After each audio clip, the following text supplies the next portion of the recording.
I want to thank you very much for joining us today for this wonderful presentation on the Oneida community with Tim McLean. Tim McLean is Professor Emeritus of Social Science at Herkimer County Community College.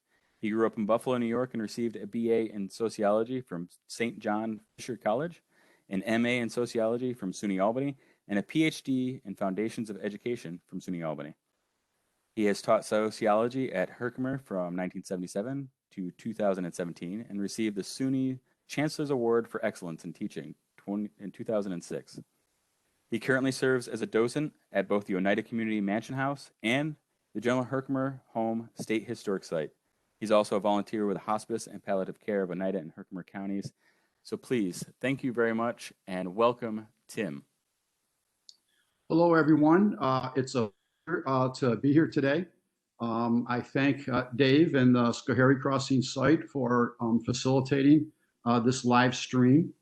I've given this presentation a couple of times before to live audiences. It's the first time I've streamed it, but I think it will go pretty well. The Oneida Community Mansion House is located in Sherrill, New York. It's about 1 hour and 15 minutes west of Fort Hunter on the thruway, so it's pretty accessible. If you ever get a chance, I would recommend that you visit there. Currently, no tours are being given because of the pandemic, but there are some very nice grounds and hiking trails that surround it, so it might be worth a trip. And certainly after the pandemic ends, try to get a tour of the inside of the place. Now, I'd like to, first of all, talk about how I became interested in the Oneida community. As a sociology professor, I would do a lecture on variations in marriage structure. And one of the variations is a group marriage.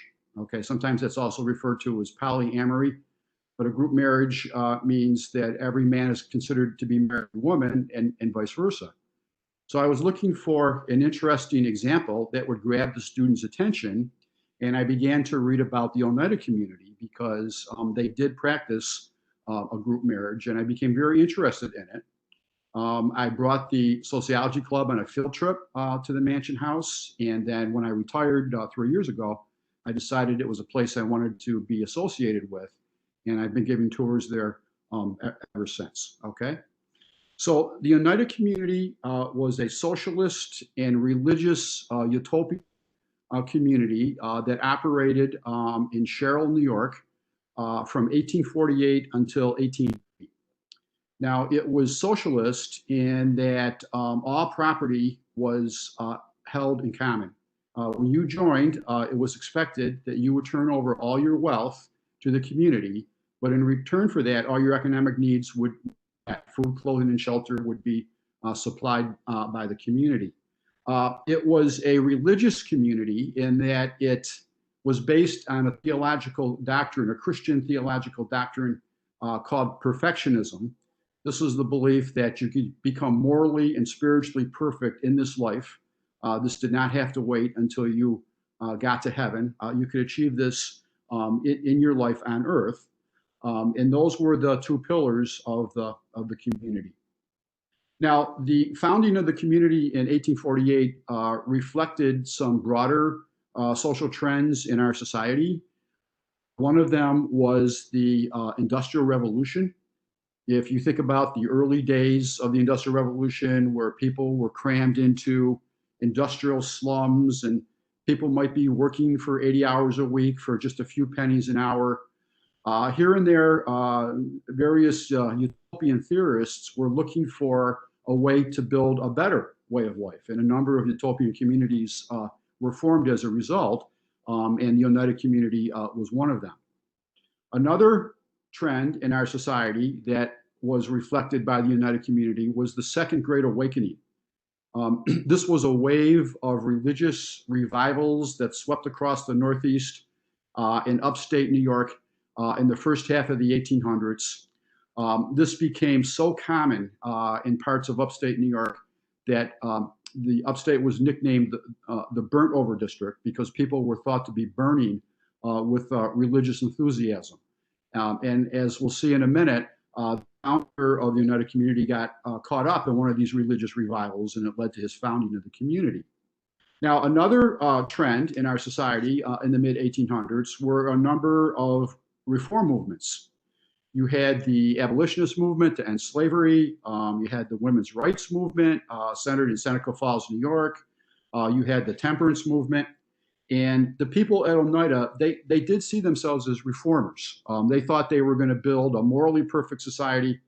They thought that other people would imitate what they had built, other people would imitate them, and this would just sweep across the country and morally reform and elevate the entire country. So they certainly saw themselves as part of that tradition of reformism.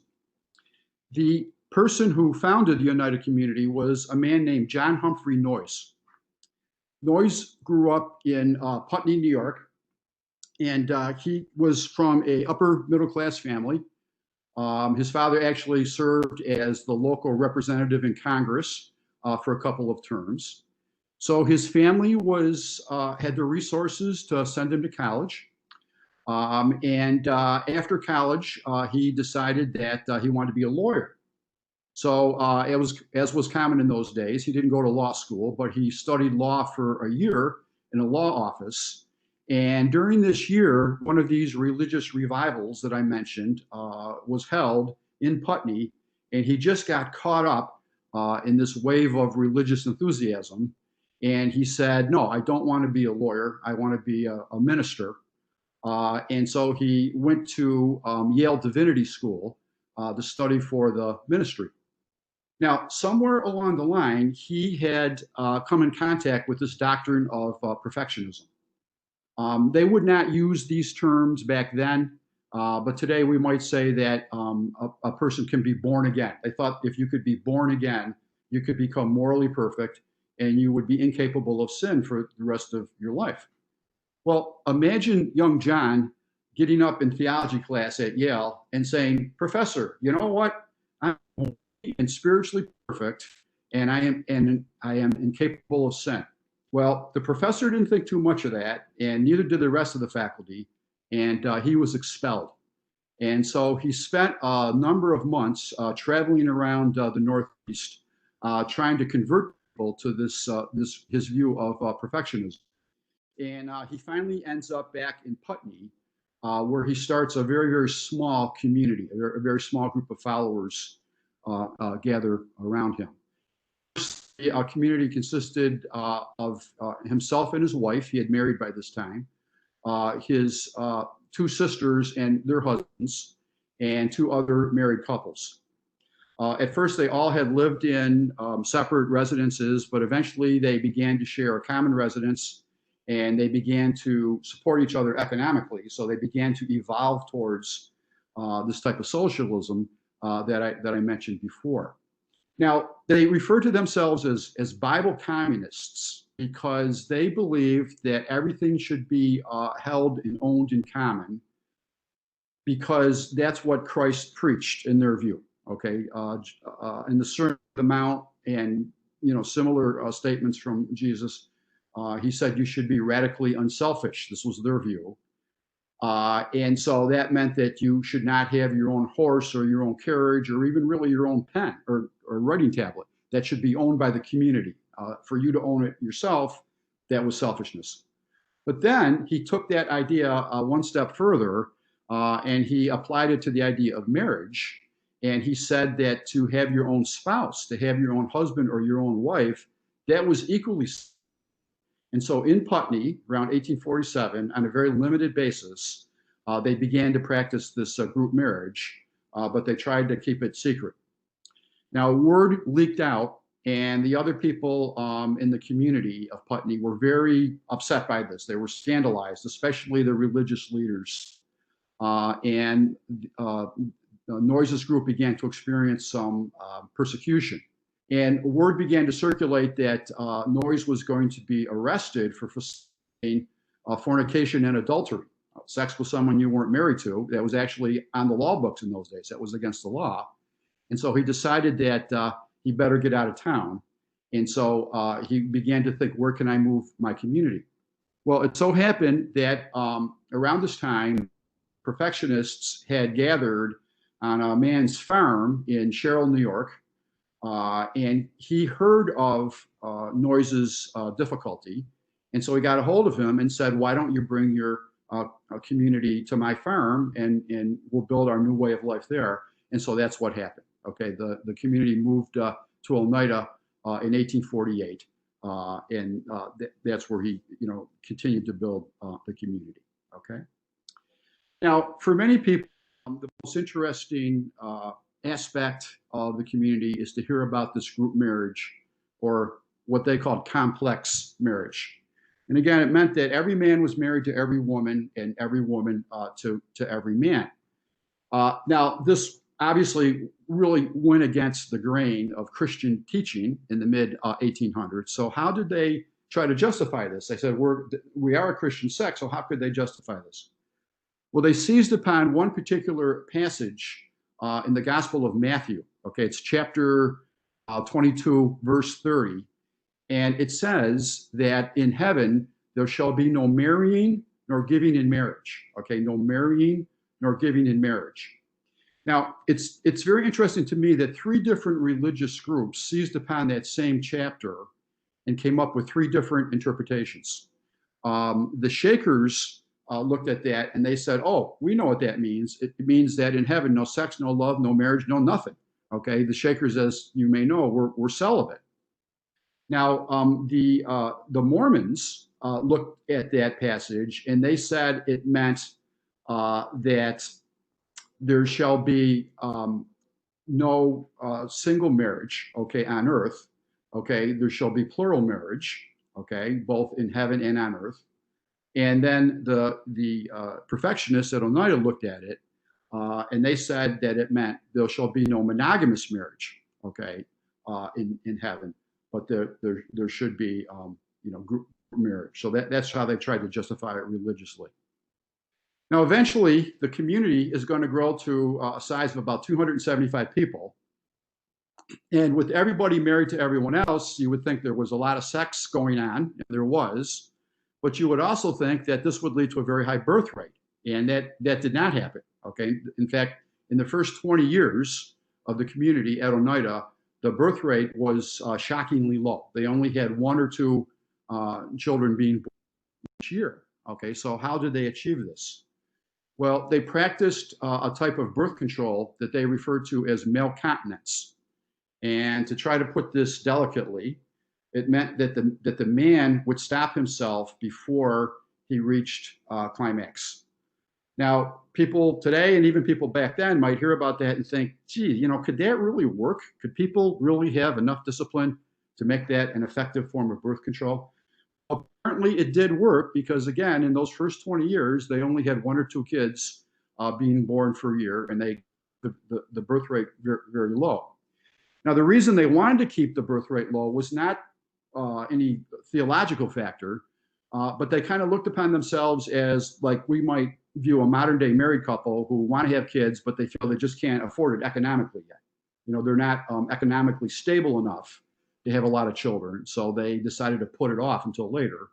And I'll talk about that in a few minutes. Now, back then, and again today, people might look back at that and say, well, this complex marriage, was this free love?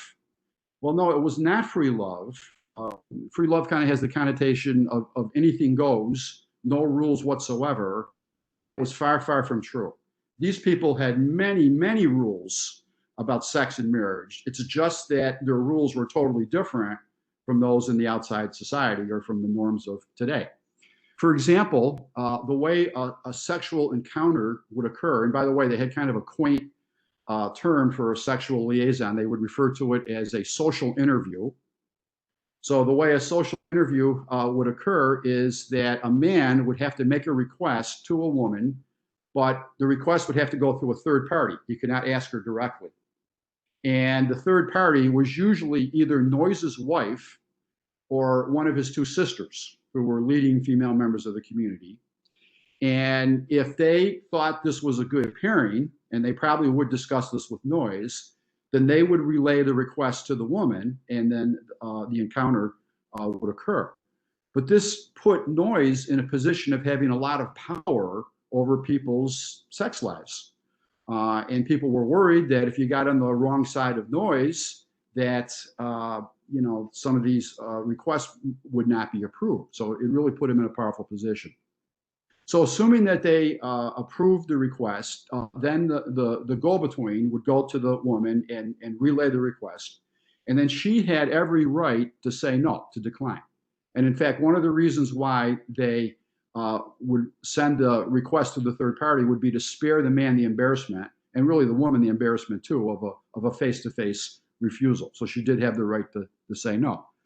But now if she says yes, the next rule is that the man would go to her sleeping room, and he would only be allowed to stay for about an hour or two. Okay, if he stayed there the entire night, they were worried that would lead towards monogamy, okay, rather than group marriage. So he could only stay for a while. And they were not allowed to have children without getting permission beforehand. Again, they had to use this technique of maintenance. Another difference between complex marriage and free love is that oftentimes in a free love situation, women would get pregnant, and by the time the baby was born, the man would be long gone. At the Oneida community, the entire community would be there to provide emotional and economic support for both the mother and child. Okay. Now, a lot of people at this point, when they hear this presentation, are thinking to themselves, was this place a cult? This kind of sounds like a cult to me. And I think about that a lot, and the most honest answer I can give is that it had some cult-like and non-cult-like characteristics. Okay. The things that make me think of it as a cult include the fact that young women were expected to become sexually active as soon as they reached the age of puberty, which might be pretty young. That Noyes himself would be the first partner, okay, of young girls when they reach the age of puberty. And Noyes, one of his partners on an ongoing basis was his own niece. So this does seem pretty cult-like. But as I go through the talk, I'll try to bring out some other ways that are some other examples of how there were some non-cult-like aspects as well. Okay. Now, with a group of 250 people, you're going to have to find a way to support yourselves. And they started a number of businesses to do that. And the first one was fruit and vegetable canning. They kind of had this idealistic view that Oneida was going to be like the Garden of Eden, and they could grow fruits and vegetables with very little work, and they just could kind of relax, and the fruits and vegetables would grow themselves. And it didn't turn out that way. They were somewhat successful. They did engage in fruit and vegetable canning. It was a lot of work. It was not as successful as they had hoped. And the community almost failed economically within the first couple of years because the canning industry did not work out very well. But then they started another business, which really gave them a lot of economic stability. And this was the manufacture of animal traps.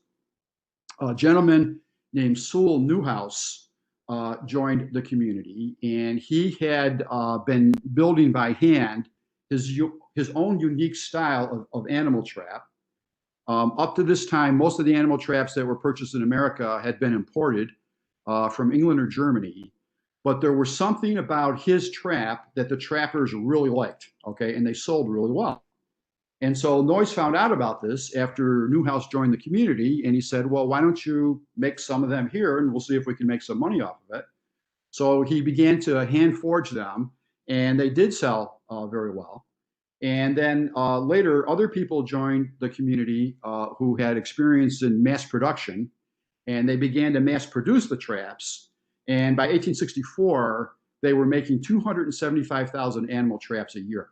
Okay, so this was just a cash cow for the people at Oneida. They just began to rake in the money. When they manufactured everything from the smallest animal trap, the Victor mouse traps that are still purchased today were manufactured by them back in the mid-1800s.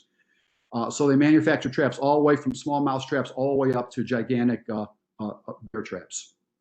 When the perfectionists had arrived in Oneida in 1848, they didn't have money to build what is the current mansion house, and they had to get a structure up pretty quickly because winter was coming. So they built an older wooden version of the mansion house. But then in 1862, when they were making so much money from the animal traps, that's when they began to build the brick version of the mansion house, which still stands today.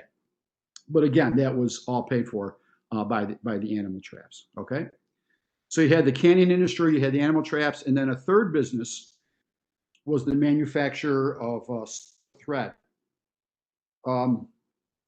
At first, they sold the silk on a retail basis. They bought it from wholesalers and they just resold it. And then they actually began to import silk from China and make the thread themselves. And this became such a large business for them that they didn't have enough room at the mansion house to do all the manufacturing. And they didn't have enough members of the community to provide all the labor.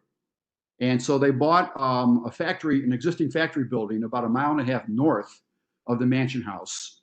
And they began to hire outside workers to do a lot of the work. Now, they had kind of a pejorative term for the outside workers. They were called hirelings.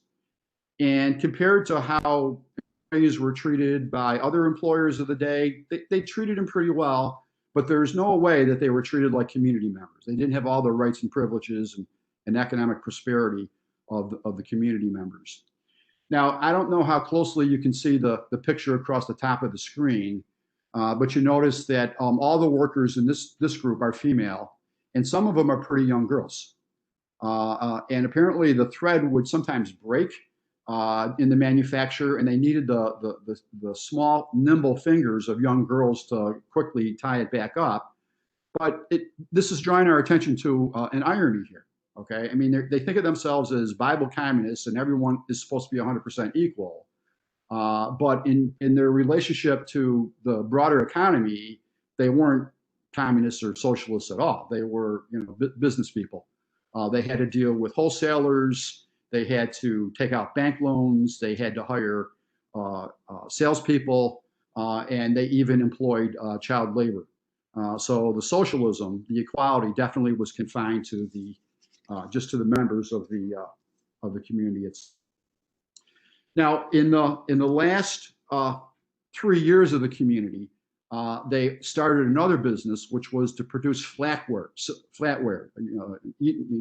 utensils. For the kitchen table, and they would coat them with plastic or silver-plated flatware. Now later on, after the community ends, it's going to be succeeded by a company called Oneida Ltd, and it went on to become one of the biggest flatware makers in the United States, if not the world. But if you've ever heard of that company, they actually were started by the Oneida community. Okay. Now, I had said earlier that they did not have a very high birth rate at first, okay, the first 2 decades, but then in the last decade, from around 1870 to 1880, the birth rate went up. And instead of having 1 or 2 per year, the group averaged about 6. So 60 kids in all were born. And this was a planned child rearing program that was referred to as, that this is an example of how they were making carpet bags. That was another small industry that they had, okay? But this planned childbearing program was called Stericulture.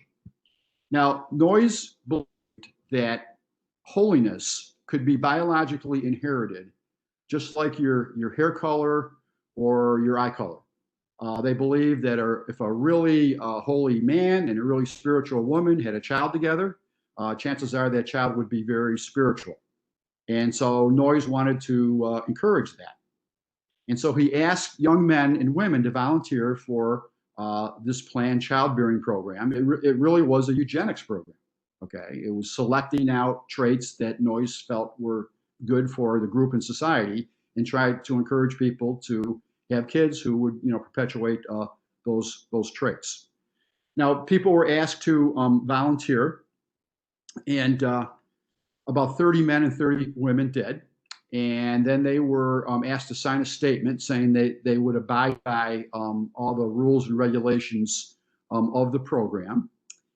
And then as the program went forward, the committee, the Stericulture committee, would not pick people to have children together, but rather couples who had been accepted into the program to find each other, and then they would come forward and ask for permission to have a child. Now, about 2/3 of the time, the permission would be granted, but about 1/3 of the time, the committee would say, no, we don't think so. Not you, but then he might say to the other member of the couple, you might want to have a child with this person over there, which you can imagine would lead to some pretty hard feelings. Now, it's not a coincidence that the Stericulture program was set up in the last decade of the community, because it's one of the things that contributed to the breakup of the community. Up to this point, you had been told as a community member that you should love everybody equally. You should love every man equally, every woman equally. And if you never had a child with anyone else in the community, maybe that would be possible, okay? But if you had a child with this man or this woman, I think there would be a very strong urge to love that person more. Now, by the same token, there always had been children in the community. There's 1 or 2 kids born per year. Sometimes families would join the community with their kids. So there always had been a few children there. And you were told that you should love all children the same. You should love everyone equally. And again, if you never had any children of your own, maybe that would be possible. Okay, but now you have your own child, and I think it would be the very rare individual who would not probably love their child more. So this began to create some tension and conflict within the community.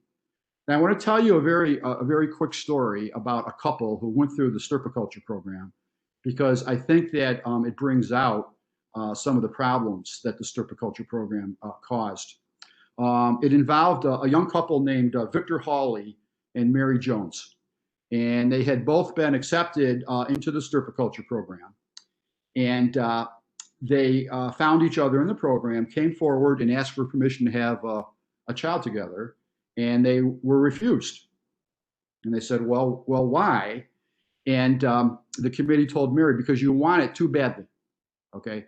Anything that you did in the community, not just in the Stericulture program, but at work, in school, in any aspect of life, anything that you did in which you kind of pushed yourself forward, or you made yourself look different from everybody else, or you made yourself stand out, that would be disapproved of, okay? And they were saying to her, you want this so badly, you're pushing yourself forward so much that we're going to refuse, okay? Now, it turned out that they had a satellite community that was located in Wallingford, Connecticut. And to discourage this partnership between Mary and Victor, Mary was sent to the satellite community down in Connecticut. Now, while she was there, she then does receive permission to have a child, but it has to be with someone else, not with Victor, who's back at Oneida. So she agrees. Okay, she gets pregnant. She comes back to Oneida during the pregnancy. It's a very difficult pregnancy. There's a lot of problems. Victor welcomes her back, even though he knows that this is not her child. He cares for her tenderly during this difficult pregnancy. Sadly, the pregnancy ends in a miscarriage. After she recovers from the after effects of the miscarriage, Victor and Mary again come in to see the committee and say, we would like to have a child together. And again, they're told no. Now, at this point, Victor has gotten fed up. And by the way, this is in about the last 2 years of the community. He's gotten fed up and he leaves, he quits. But he only leaves for about a week. And then he comes back, he seeks out Mary, and he persuades her to also leave. And they leave together. They get married officially in the outside world. They have 5 children together, and then they disappear from the pages of history. So it's a story that has a happy ending, but it really is an example of some of the tensions and conflicts that could occur because of the Stericulture program, and that's probably one of the things that led to the breakup. Now, Dave, how am I doing on time here? You're good. You're good. Okay. All right. Okay, now let's talk a little bit about the status of women in the community. This is a quilt that was made by the women of the community in 1873, and was referred to as the best quilt. And each panel was made by a different woman, and they were asked to make something that symbolized a hobby, the job they had, some type of interest that they had in the community. And it kind of gives us a chance to talk about the status of women. Now, if you look at the bouquet of flowers in a basket right in the center, now look just to the right, and you'll see a desk. And that was the desk of the chief bookkeeper. You might say the chief accountant of the community. That job was held by a woman. Okay, now if you look to the left of the basket of flowers in the middle, and then just up a little bit, you see a table, and that was the desk of the editor of their community newspaper. Okay, that job was held by a woman. Now, if you look at the bouquet of flowers again and look just above it at the spools of thread, that was meant to symbolize the silk thread business, and the superintendent of that business was a woman. So there is no doubt that there was some chance for women to get into leadership positions in the Oneida community in the mid 1800s that were pretty much closed to them in the broader society. You know, so in a way, you might say their status was higher than in the outside world. Now here's a picture of which shows how the women in the community would dress and how they wore their hair. They wore what we would call bloomers, okay, underneath their dresses. They referred to them as pantalettes. If you think about how women typically dressed in the mid 1800s with those big hoop skirts and the corsets and many, many petticoats, it was very uncomfortable, very hot. The women in Oneida dressed in a much more comfortable way. When they arrived at Oneida, Noyes asked the women themselves to come up with a more practical and comfortable style of dress, and this is what they came up with. Now, also, you notice that their hair was relatively short. If you think back to the mid 1800s and think about how women would wear hair piled in buns on top of their head, and it would take maybe an hour to fix that every morning. Noyes said, see if you can't come up with a hairstyle that is more practical and comfortable. And so what they ended up doing was bobbing their hair. So they could dress in a more comfortable way than women in the outside world. They had a more comfortable hairstyle. They had chances for leadership positions in the businesses. They never had to have kids if they didn't want to. If they were not assigned to the kitchen or housekeeping, they never had to make a bed or cook a meal. If they weren't assigned to the children's department, they didn't have to do any child care. So in some ways, their life probably was a lot easier than for women in the outside world. Now, on the other hand, okay, the majority of women did work in housekeeping, child care, okay, or the kitchen. There were a few men in those positions, but not a lot. Noyes was on record as saying he believed that women were inferior to men. And when they would have community meetings to make big decisions concerning the community, supposedly everybody had an equal chance to participate. But if you look at the minutes of the meetings, it was the men who were doing almost all the talking. Now, there's a historian named Marilyn Clee Hartzell who believed that the women in Oneida were not any better off than they were in the outside world. I would argue that they certainly weren't equal to men, but they might have been somewhat better off than men in the outside world in the broader society at that point. Now, this would be a good point to talk a little bit more about whether or not the community was a cult. When I was teaching sociology, one time I had a young man come in and speak to the class. This was a long, long time ago. But this young man had been a member of the Hare Krishna cult, the people who would dress in the Buddhist-type robes and basically beg for money in airports.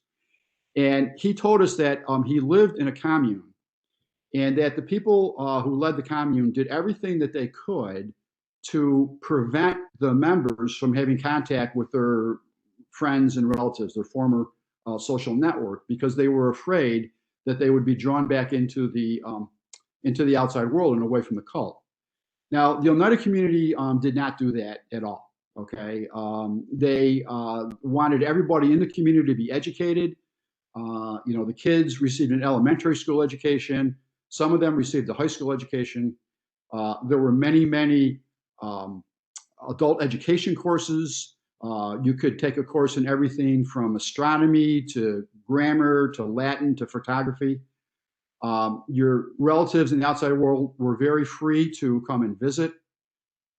If you wanted to leave the community, they didn't make any attempt to keep you there. And as a matter of fact, if you should decide to leave, they would give you the money back that you had contributed to the community when you came in, minus a for room and board. Looking at the memoirs that I have read, I think it's fair to conclude that people were not perfectly happy living there, but they were somewhat happy, and they did not have a big problem with people trying to leave. And in fact, they had the opposite problem. Sometimes they wanted people to leave, and they had to kick them out. One famous example of that was a man named Charles Juteau, and after he was required to leave, he went on to become the assassin of President Garfield. There was another man who was asked to leave because he had violated some of the norms of the complex marriage, and he refused. So he was bodily picked up and deposited in a snowbank across the road. So again, I think it kind of shows that the majority of people were somewhat happy. And the best conclusion I can reach about whether it was a cult is that there were both some cult-like and non-cult-like activities. Okay. So how did this large group of 250 people govern themselves? Well, they made use of the community of the New England town meeting style of government, where everybody, when there was a big decision to be made, everybody would meet in the hall. Everyone had the right to give their opinion, and they would talk and talk and talk and talk until they reached a consensus, and then the decision would be made. Let's say, for example, they're about to put another wing on the mansion house. It was built in 3 stages.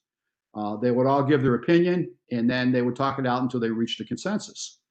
However, in the novel Animal Farm, there's a passage that says all animals were created equal, but some animals were more equal than others. Well, everyone in the United community was equal, except some members were more equal than others. It was mainly Mr. Noyes.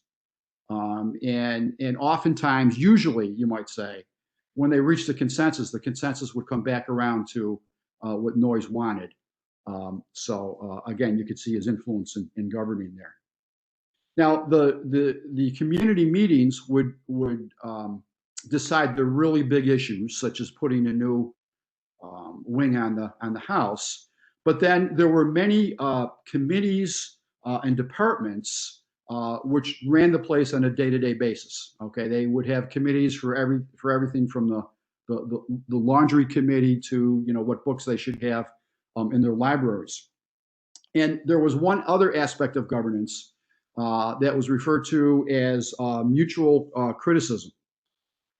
They thought that it was good for you religiously and spiritually every so often for you to stand up in front of the community meeting in this hall here that you see, and everyone in the community got a chance to tell you what they thought your faults were.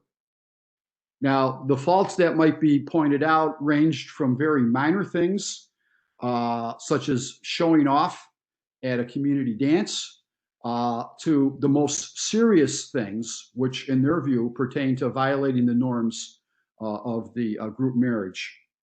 But in general, the principle was anything that you did that led to you kind of standing out or sticking out as an individual and drew the attention away from the group, you would be criticized for that. You might say they used mutual criticism to kind of sand down the rough edges of individualism.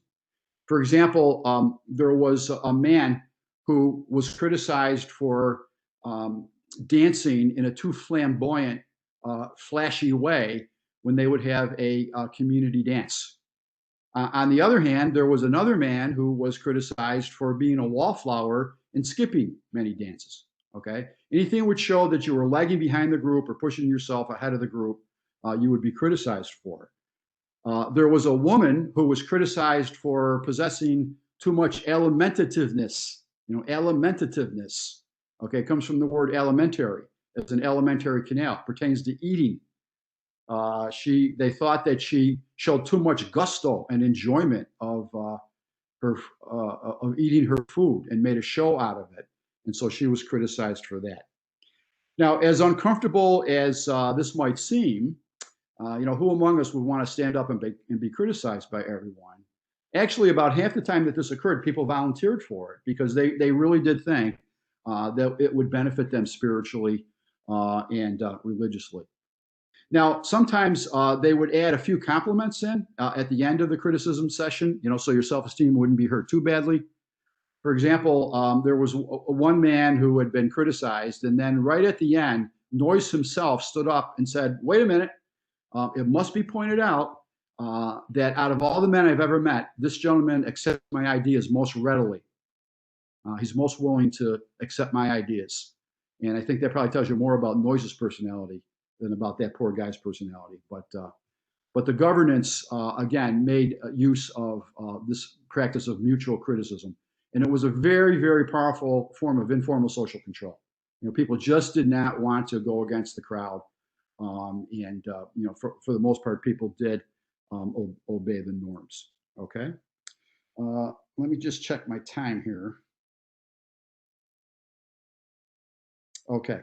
I got 1:49. So why don't we stop it here and then open it up to some questions.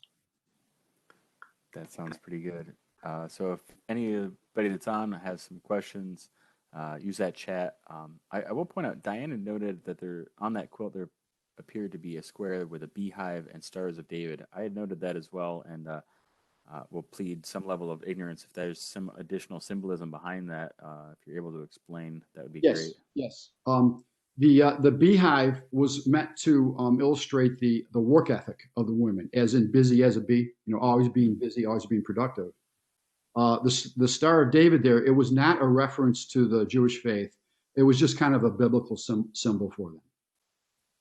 Oh, very nice. Yeah, I noted that, and I found that to be one of the squares that I was most drawn to with that. And I'm glad you're talking a little bit more about perhaps some of the hierarchy and those committees and the potential. I'm going to kind of pose this out there if you maybe expand a little bit on, as you talked about the women having particular rights within the community and being very, particularly for that era in the mid 19th century, that they have sort of a sense of empowerment. Is that something that kind of you feel as the community dissolved, that some of that helped influence resurgence and perhaps the suffrage movement? I don't know if there was, participation by former community members in the suffrage movement.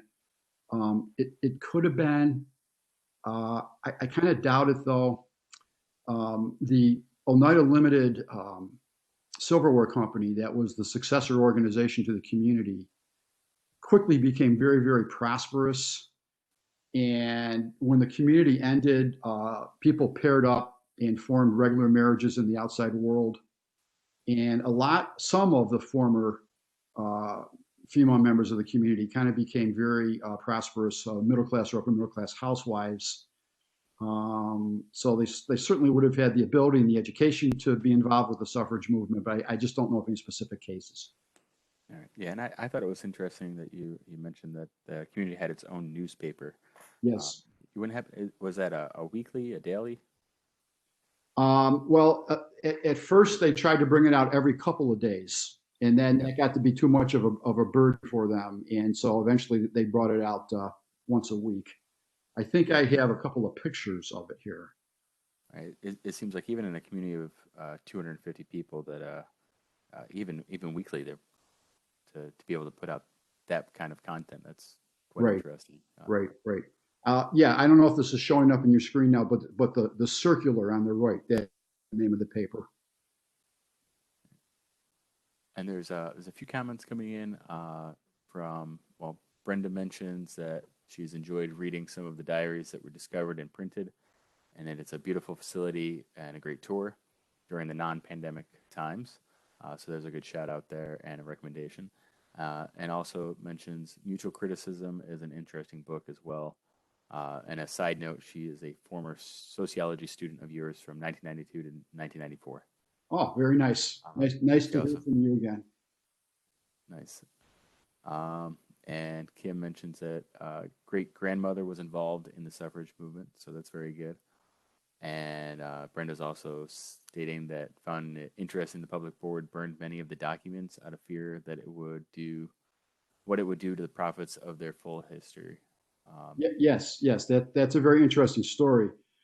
As you got into the, I believe, the 1940s, the descendants had become, very conventional, non-socialist business executives and, upright middle class or upper middle class people.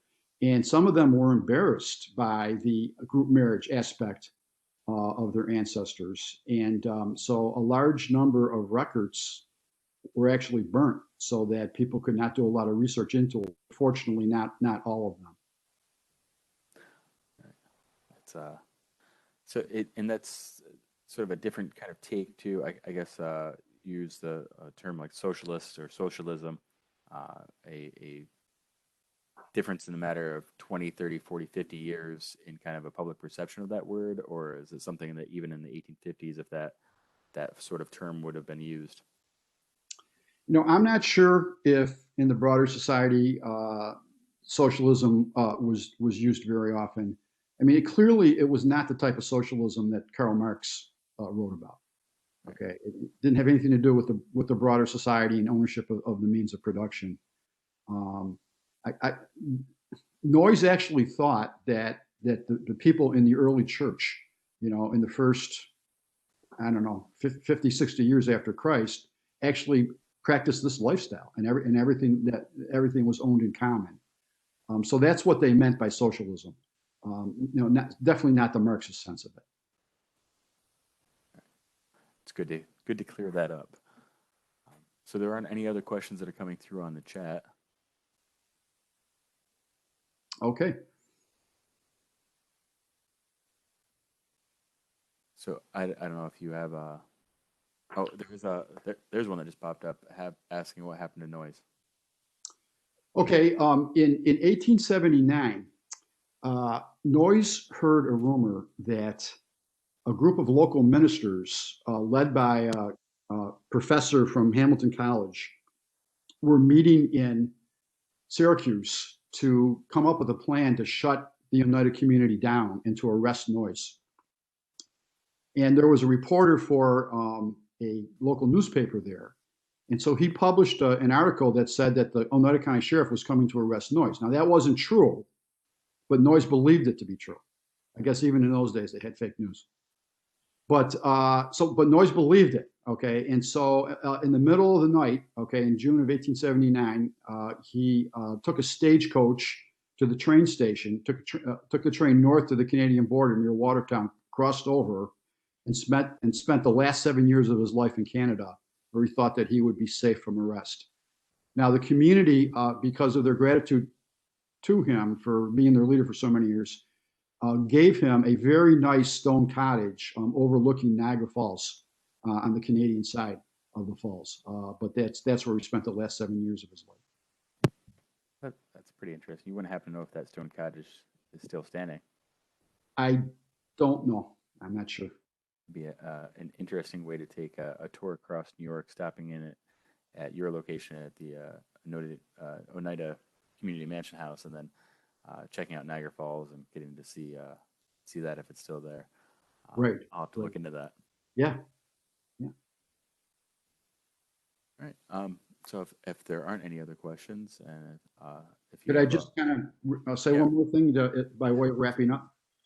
As I said at the start, the Mansion House is a historic house museum that you can visit, and I hope you do someday. but even to this day, it's such a unique place that you can't describe it in one sentence. Okay, so it's a history museum. Okay, it's an apartment complex.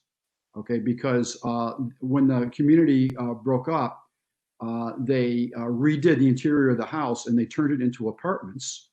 And there's 29 apartments there, and people still live in them. And in fact, there's a waiting list if you want to rent one. And 2 or 3 of the apartments are still occupied by descendants of the community. So it's also a family homestead. It's a conference center. One time, the New York State Sociological Society had its annual meeting there. It's an event center. People have weddings there. To me, it's a sociologically interesting place. You just can't sum it up in one sentence. And if you guys ever get a chance to go there, I think you'll find it quite interesting. And so I'd like to thank you, appreciate your attention and the opportunity to make this presentation. Great. Thank you so much. I definitely learned some new things. This was really fascinating, really interesting, and you've piqued my interest. So as soon as this COVID thing is passed and I'm able to get out there, expect a phone call or a message from me to set up a tour. Okay, thanks. I hope that joining in and those that will hopefully be watching this later on, that you'll make the same efforts to go and visit and take a tour. And thank you so much. I appreciate those that are tuning in. Tim, I thank you so much for your time and providing this wonderful program.